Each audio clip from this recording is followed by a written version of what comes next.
এখন আমি চলে এসেছি বনগাঁ ভাইরাল নীলকুঠিতে, যেখানে এই সপ্তাহে নাকি চারিদিকে আত্মা ঘোরাঘুরি করছে। আমি খবর পেলাম, তার জন্য আমি আজকে এসেছি। সত্যি কি আত্মা ঘোরাঘুরি করছে, না এগুলো সত্যি না মিথ্যে, ঠিক আছে, সেটাই দেখতে আজকে আমি এসেছি নীলকুঠি। ঠিক আছে, তোমাদেরকে আজকে দেখাবো মানে সেরকম কোনো সিন আদেও হচ্ছে কিনা। তো আমি এখন নীলকুঠির ভেতরে প্রবেশ করব। নীলকুঠির ভেতরে প্রবেশ করছে আর আমার হাত পাগুলো কেমন একটা হয়ে উঠছে, শিরশির করছে, মনে হচ্ছে সত্যি আমার পিছন পিছন কেউ একজন আসছে। তো এখন আমি চলে এসেছি নীলকুঠির মধ্যে।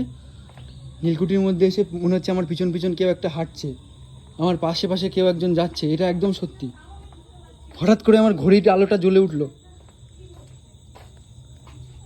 সত্যি একটা গা ছমছম ব্যাপার আছে। সত্যি মনে হচ্ছে নতুন করে কোনো কিছু এমন কিছু ঘটেছে, না হলে কেউ কেউ তো আর এমনি এমনি এমনটা বলবে না, এটা একদম সঠিক।